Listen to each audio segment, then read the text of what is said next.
So this week is Parsha CHUKAT, right? And we're going to talk about the nature of a chok, right? There are three kinds of laws within Judaism, right? The first that we're most familiar with is mishpatim. Mishpatim are laws that are civil tort laws, laws that we're aware of that keep a society together. Many nations have their versions of mishpatim. The Code of Hammurabi, Roman civil law, British civil law, etc., Napoleonic law, are all elements of mishpatim, right? They have their foundation in Torah. Then we have another kind of law called edus. And edus comes from the word ed, meaning witness, advice, that it's a memory of an event that took place. Why are we required to eat matzah on Pesach, right? To remind us of our liberation from Egypt and our slavery in Egypt. Why do we live in a sukkah over Sukkot, right? To remind us. So every edus is a reminder? The nature of that group of things are mitzvahs that are connected to historical events of some kind, right? Then there's the third kind, which is, in a sense, the most mysterious, hukim. A chok is the singular for it. A chok is a law for which we say that there's no logical understanding of it. Like the red heifer. We just do it. Like the red heifer, exactly. The red heifer is the penultimate chok, right? But some others are separating milk and meat. Another one might be what's really wrong with eating a pig. The meat is fine. What's wrong with having a suit that has linen and wool in it? Right? These are called the laws that are beyond our logical understanding. Now, before we go further with this, we should realize that this is a generality. That the truth is that anybody who tells you, I know all of God's reasons for a mishpat, right, is either dishonest or fooling himself. Because a mishpat is a law that has a logical basis. Thou shalt not murder, you shouldn't steal, has many, many elements to it, right? Far more than we will know and learn, right? There are mystical elements to it.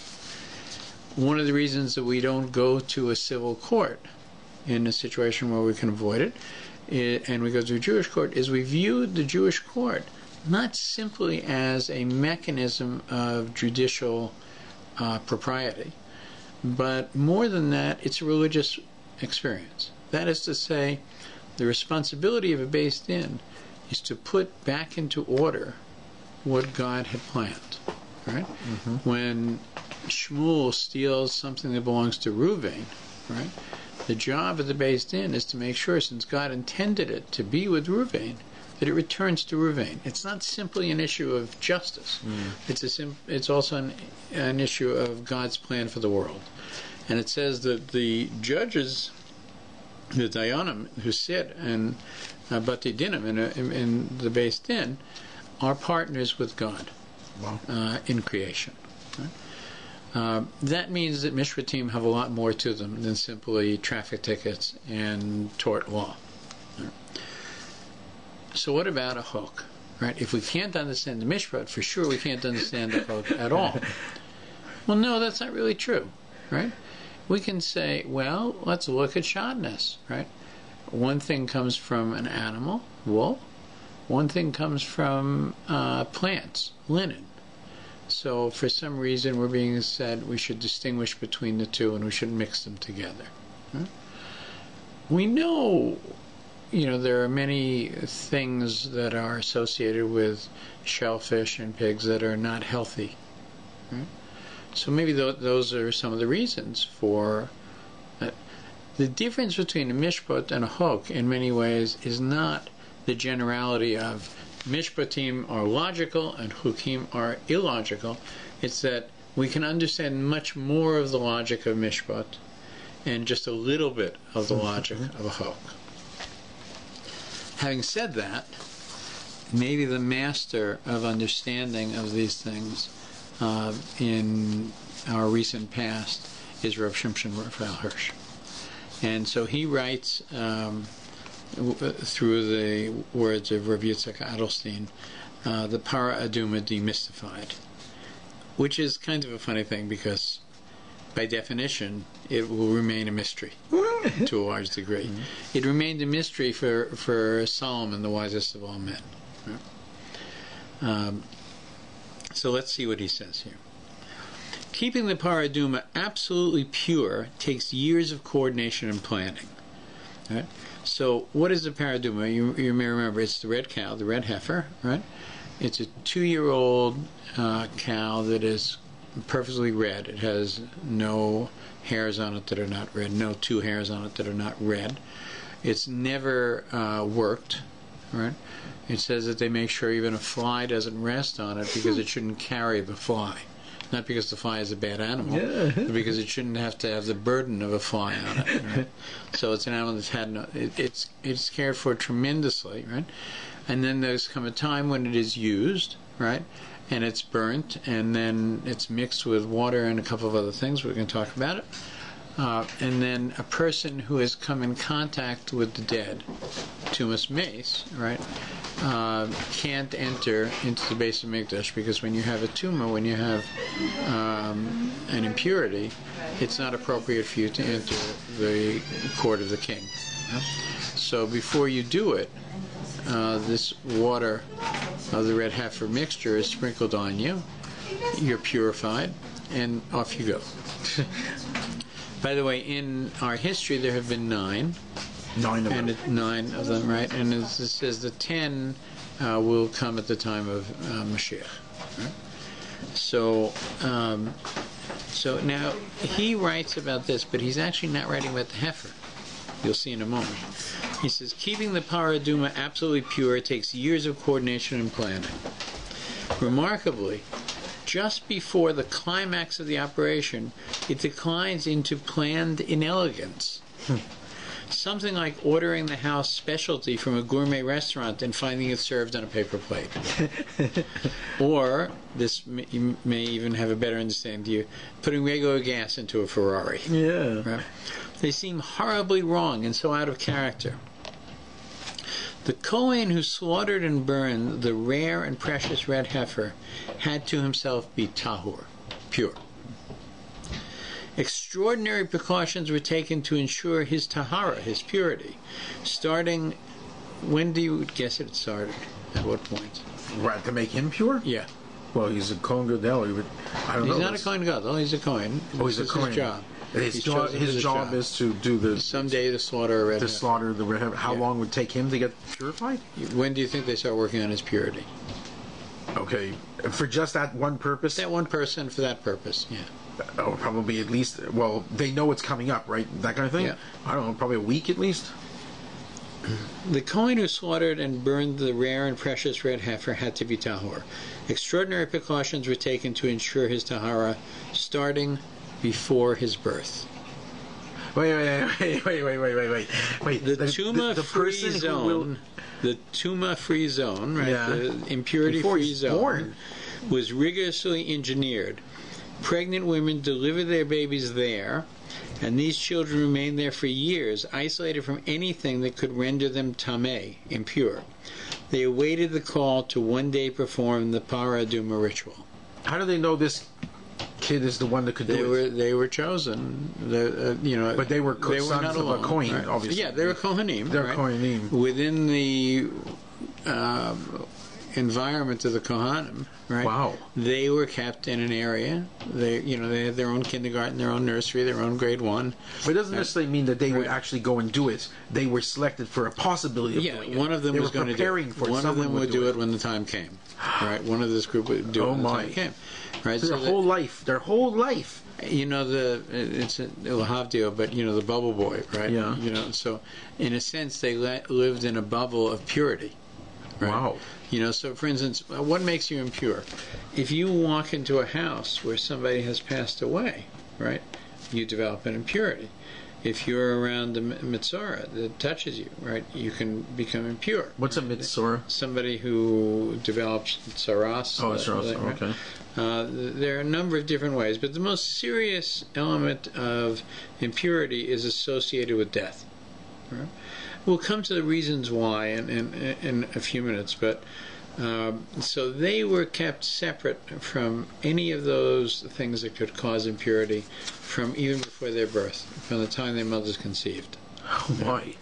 So it said, a tumor-free zone was rigorously engineered. Pregnant women delivered their babies there, and these children remained there for years, isolated from anything that could render them tameh, impure, and awaited the call to one day perform the para aduma ritual. When that day came, however, the fortunate Kohen selected for the job was deliberately and publicly brought into contact with something tameh, with something impure. Wait, they just spend this whole life not doing it. Why do they want to do it all of a sudden now? Good question. Okay. Rather than participate in a state of absolute tahara, purity, of which his entire life had become symbolic, he was turned into what's called the Tevel Yom, someone recovering from Tuma by awaiting after immersion in a mikveh the mandatory hours until evening. Until that time, he was not quite tahor.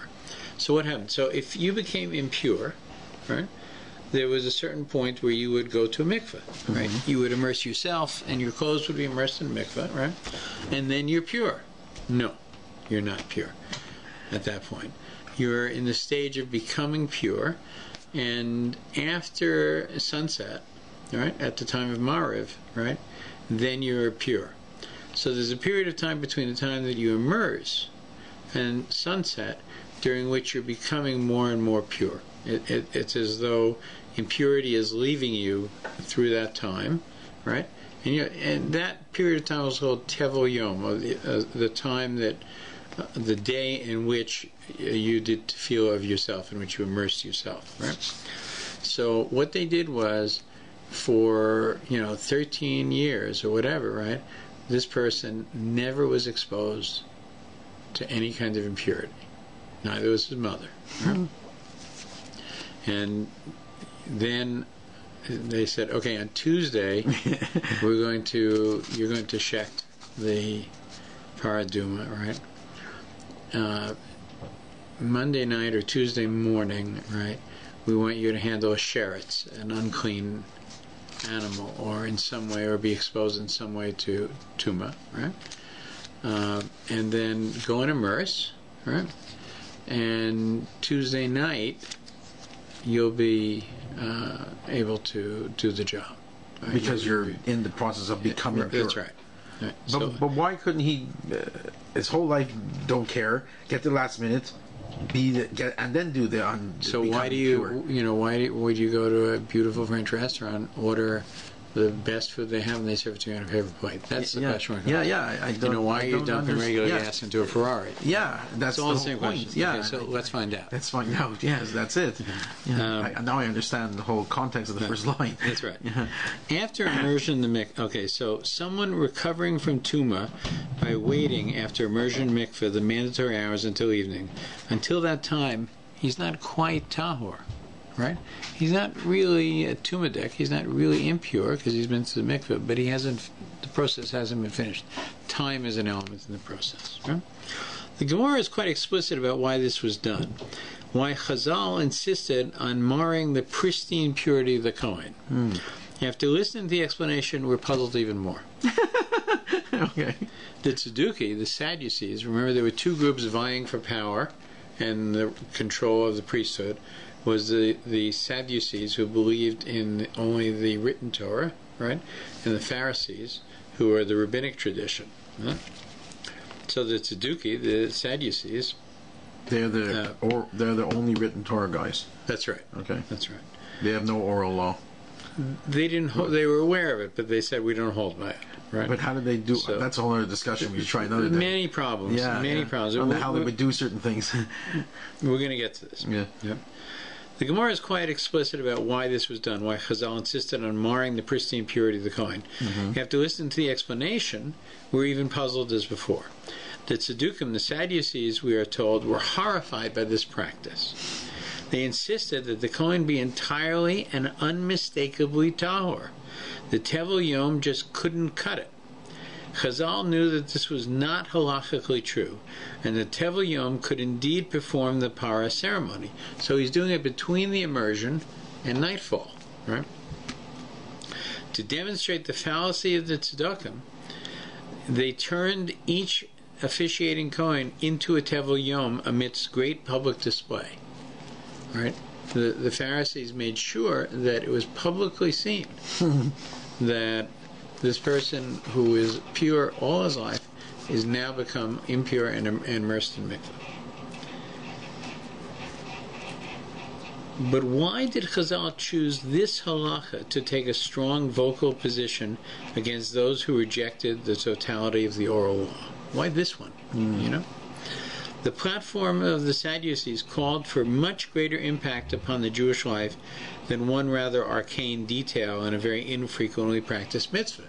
You know, a generation could go by, there would be no paraduma. Their Judaism, so a person could live and die. This pure thing. And never have to actually do the paraduma. Because there was no red cow to do it. Okay. Or wasn't needed. It wasn't needed. Yeah. The old red cow was fine for 2 generations, maybe. Who knows, right? Their Judaism was an altogether different one from that which Hashem gave us and that survives with us to this day. There really aren't Sadducees today. There are Karaites that exist in Israel. With so many areas of conflict between the two legal systems, why focus on so much attention on a relatively infrequent paraduma, rather than so many other areas of conflict? To get to an answer, we need to examine the symbolism of the paraduma. And in examining the symbolism of the paraduma, to try and understand the difference between the Pharisees and the Sadducees, we're going to learn a lot about Yiddishkeit. Mm-hmm. The red color of the paraduma, paraduma, red, right, which is also ground, red, Adam, aduma, right? Dam, right, is blood, right? Represents health and vigor. Right? It is old enough to be at the prime of its mature energy. It's 2 years old, right? So now it's powerful, right? It has never known a yoke. It has never been brought under the control of man. Simply put, the power represents the part of us that is unbridled, unrestrained animal nature. We take that animal being within us and slaughter it.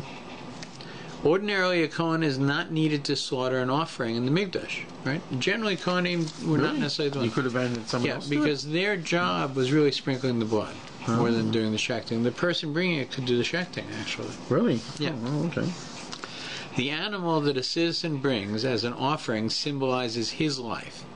Slaughtering it is not the important message of the korban. The crucial step is the bringing of the dam, the blood, symbolizing the life force to Hashem's altar.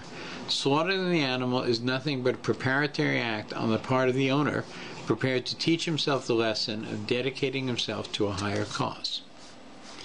By contrast, the slaughter of a parah must be done by a Kohen. So it means that the act of shechting becomes very, very important, not just the act of drawing the blood. For the occasion, he wears the same white garments that the Kohen Gadol wears on Yom Kippur. The slaughterer is the message. We announce hereby that there is no place in our lives for unrefined animal physicality. Right? The energy of the animal energy is useful to us as long as it's in a controlled way, doesn't run rampant and control us. On a hill facing the Mikdash, the temple, facing the temple, aligned with its open doorway, the Kohen slaughters the parah and receives some of its blood in his hand. Interesting. He pulls it in his hand? Yeah, in his hand, right? In his hand. He sprinkles that blood 7 times, a number signifying completion, right? 7, the 6 points, north, south, east, west, up and down, plus the central point, which we all understand to be Shabbos. If you think of a wire cube, imagine it all pulled together in the center spot. All the corners are pulled together, so that's where we get 7, right? 8 is even beyond that, but now we're talking about 7, right? So it says, he sprinkles out blood 7 times, a number signifying completion, in the direction of the Mikdash. Ordinary offers require the blood in a consecrated vessel, usually a gold vessel, not in the hand of the Kohen. Here the message is that it is man who must take the animal life force within him and firmly gain control. He must take it in his hand and direct it and channel it according to the higher plan, symbolized by the open passageway to the Mikdash. He then burns the rest of the parah, everything.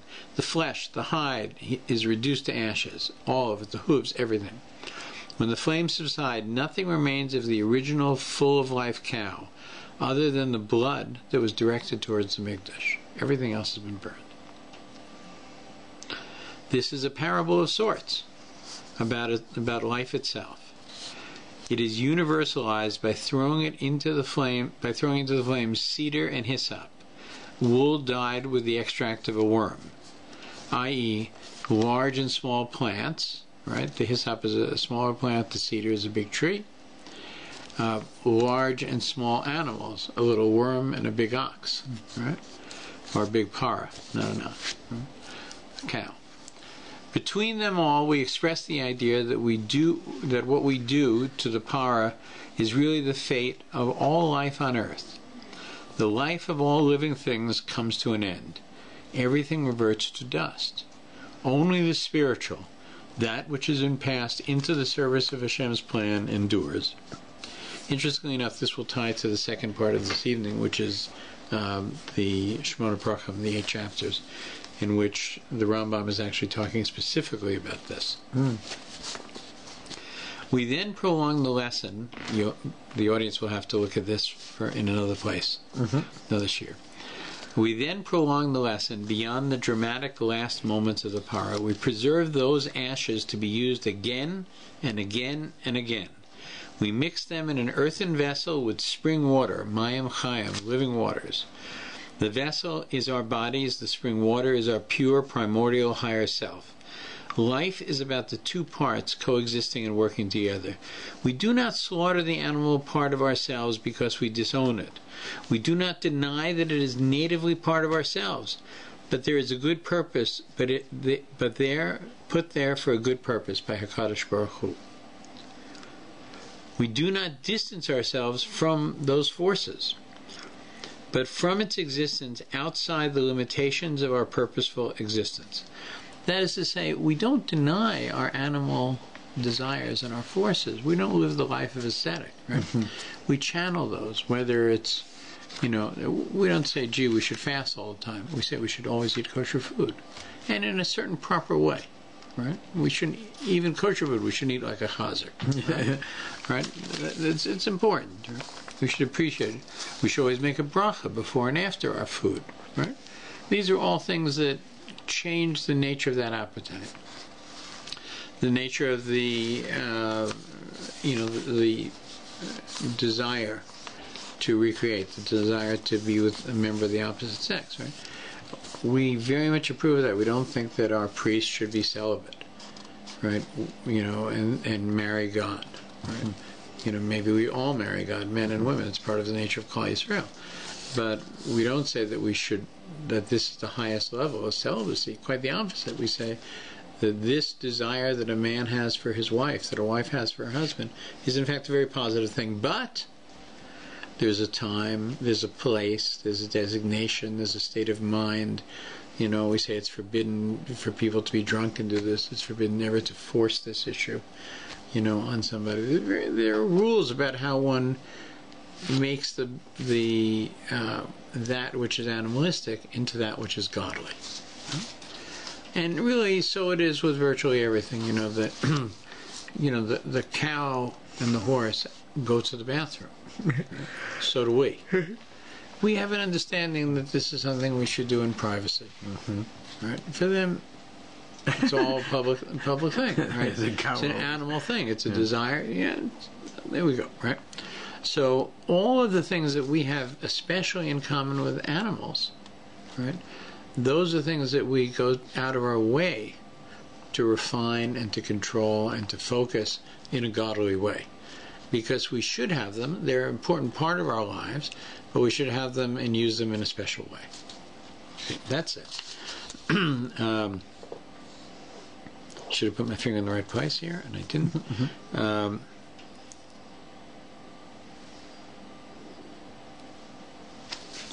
Okay, getting to it here. Okay. We do not distance ourselves from these desires, but from its existence outside the limitations of a purposeful existence. The ashes are meant to be part of a dynamic association with the spiritual, but in time they will settle out, leaving behind the purely spiritual. Even ashes will so disappear. We should not forget why we do all of this. Let's come back to what is this whole experience about, right?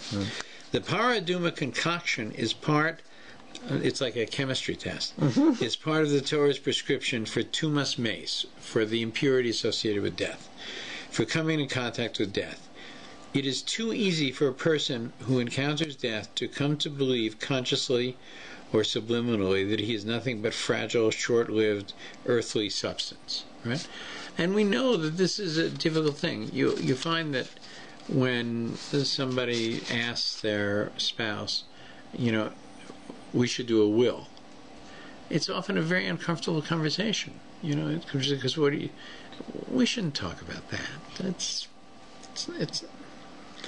It's not a comfortable thing to talk about. And we know that the reason, I think it's Ramban tells us the reason for this is that, of course, the first man and woman were intended to live indefinitely. That they brought death into the world with the sin of the apple. And so there's a part of us that doesn't really think we should die.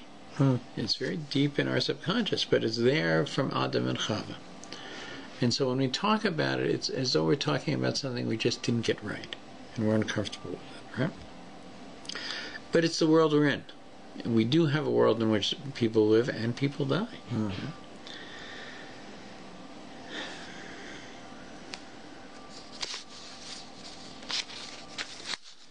We should not forget why we do this. The Paraduma concoction is part of the Torah's prescription for tumas mace, to come in contact with the dead. It's too easy for a person who encounters death to come to believe, consciously or subliminally, that he's nothing but fragile, short-lived earthly substance. It's a depressing thought. Reacting in horror and shock to the helplessness of death, he can come to doubt the reality of free-willed moral striving. None of it is worth it. I'm going to die anyway, so what do I care? It's a very depressing thought. The sprinkling of the para aduma mixture on the tameh reminds him that the ephemeral physical part of himself is simply an ingredient in the magical elixir of life, in which the clear and pure waters of spirituality are the most important. The mayim chayim, the living waters, right, are the most important element in this. Only the unrefined physicality ever dies. The dominant part remains alive. You know, when we say Yaakov lo mes, that Jacob didn't die, what does it mean? This is actually what it means, what we're reading here.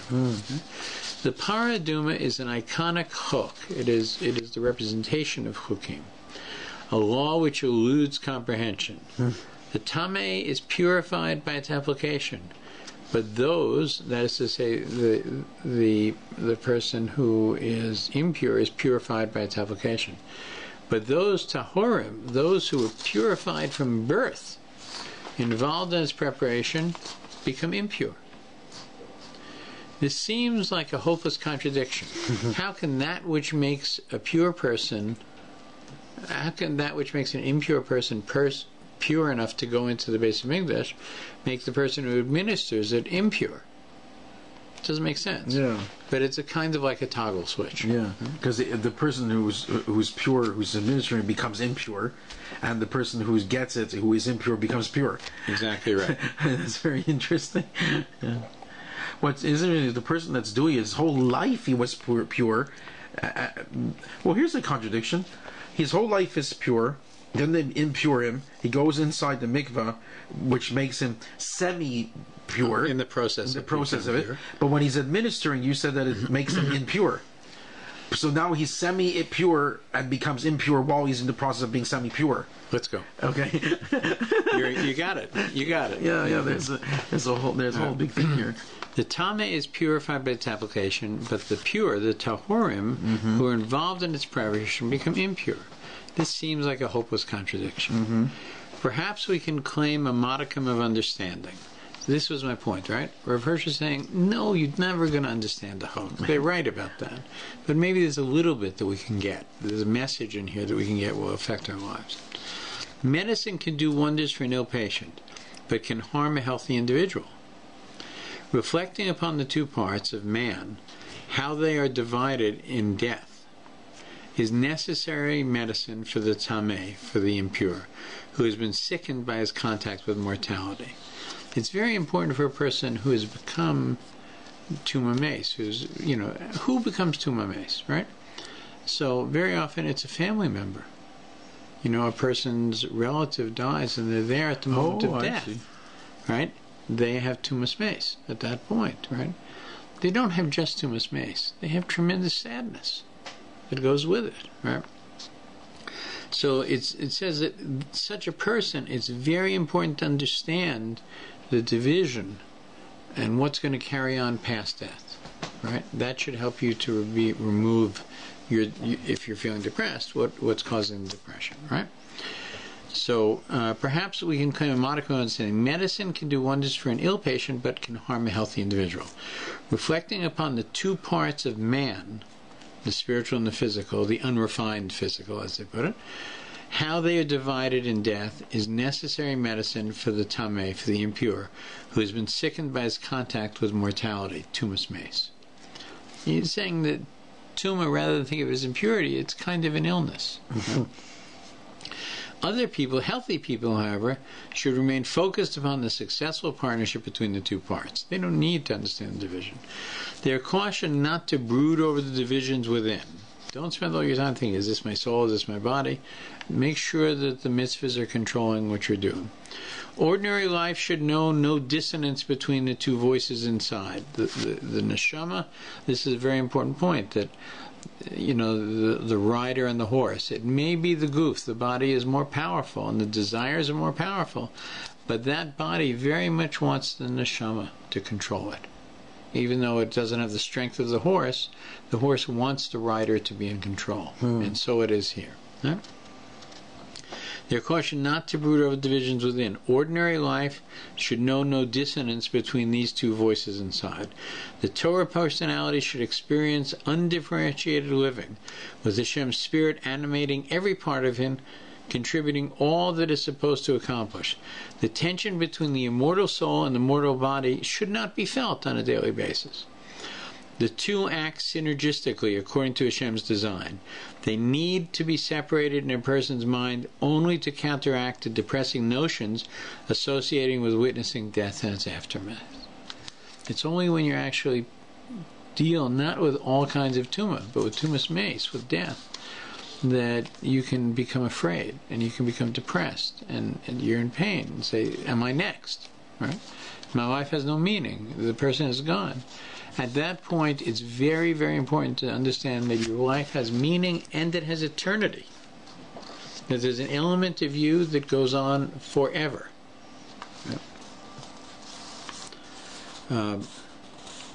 Such a message.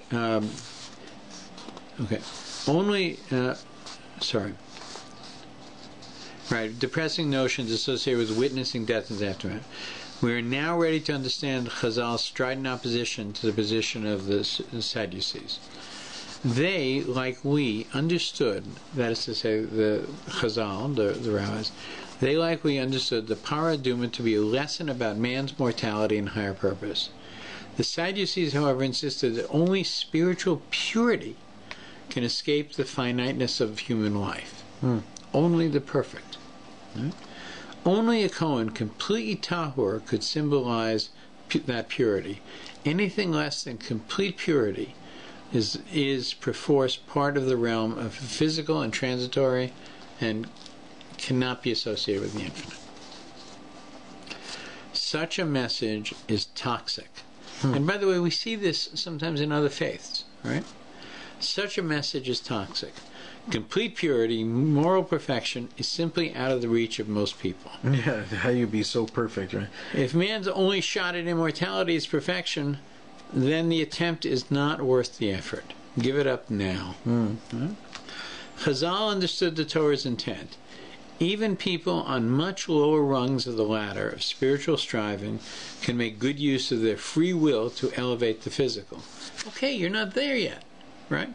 But God gave you the ability to say yes and no. To say yes to the mitzvahs and say no to averas, right? And every time you do that, you go up this ladder. The Tevel Yom, the person who is repairing after the mikveh, is not quite tahor, is not quite pure, but he has started the journey back from Tumah, from spiritual imperfection. He has turned his back on it, immersed in a mikveh, and awaits the lessons of purity to mature within him. By moving away from Tumah and directing himself to a higher goal, he has made himself part of the eternal. Just by the action of doing it, by moving this from this point into this point, from negativity to positivity, from impurity to purity, right? From Tumah to Tahara, not having reached it, but having moved in that direction, that's what we're asking, right? Yeah. He has turned his back on impurity. He is immersed in the mikveh, awaits the lessons of purity to mature within him. By moving away from Tumah and directing himself to a higher goal, he has made himself part of the eternal. He is separated from the highest levels of spiritual achievement only by degree. Right? So now we're not talking about, is he impure, is he pure? We're saying, how pure is he? He's already kosher. Is he glot kosher? Is he super glot kosher? Is he Beis Yosef super glot kosher? But he's kosher, right? We like that, right? God says he's made the turn in the right direction. Yeah. For similar reasons, perhaps halacha allows the use of a child kahanim in the preparation of the para. The child represents the potential for proper living, of the tahara and process, right? Of not yet being realized. It's all about realizing potential. By insisting on an absolute tahara, purity, the Sadducees made eternity a rare privilege, which is available only to a special few. The rest of humanity could only contemplate eternal failure, or worse. Other belief systems have followed that also restricted eternal life to a small minority. When Chazal mandated the use of the Tevel Yom, they broadcast a very different message, that eternity and immorality are within the grasp of everyone. Their message indeed calls for celebration. Now understand what Rav Hirsch says here. It's a very important sentence at the very end, right? That eternity and immortality are within the grasp of everyone. That means Jew and Gentile alike, right? Unlike other faiths that say, unless you accept this, you're going to spend your life in eternal damnation and hellfires, right? We say that Jews are guaranteed their place in the world to come, and righteous Gentiles are as well. It's a decision that a person makes on a daily basis, as to what their eternity will be. And we should be aware that our eternity is a very long time. So it's worth making the effort here in a short time to gain this long distance. Wow. So this week we're going to read the section of the Paraduma. And there's so much more about the Paraduma. Yeah. Boy. Rashi says that when the mother messes up in when the child of the maidservant messes up in the palace, who should come and clean it up but the mother, right? So if the calf that was golden messed up, at just at the base of Har Sinai, who should come and clean it up? The Paraduma, the mother of the calf, right? The calf is the mother's son, right? So he points that this is a reparation for a greater sin, the sin of the golden calf, which brought death back into the world. It may have been that nobody would have had to die in the Midbar. Wow. Right? Nobody had died until the golden calf. And maybe that nobody was going to die, that they were going to return to the level of Gan Eden until this. So they brought death back into the world. Oy. And the Paraduma exists in order to deal with the tuma of death. We have another example we just passed it about a month and a half ago, is the idea of Pesach Sheni. What's Pesach Sheni, the second Pesach, about a month after Pesach? Why does it happen? It happens because there were some people who couldn't bring the Korban Pesach. If you're tumadik, if you're impure, you can't eat the Pesach sacrifice. And they said, look, we're carrying the bones of Yosef. Are we going to be penalized for this? That we, that for this reason we can't bring the Korban? It's not fair. We should get to bring the Korban. So Moshe consulted with God, and he said, everybody else brings the Korban now, and there'll be a shift change in who's carrying the bones of Yosef, right? And those people, 30 days from now, right, will immerse, and they'll bring the Korban then, right? Because they're impure, right? So there's an idea that there are many things associated with the Paraduma, and we only have inklings of its significance. Do we know when the last one was? We do. I don't. Okay. I think it's recorded probably in the Gemara that we have a list of all the times we had the Paraduma. Absolutely. Yeah, that does exist. But I just don't have it in front of me.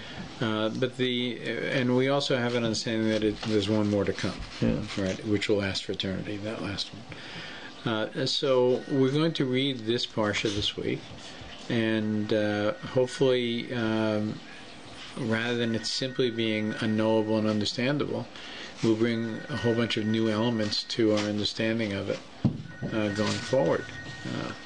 And that is, by the way, what is this parsha called? CHUKAT. CHUKAT. Hope. Right.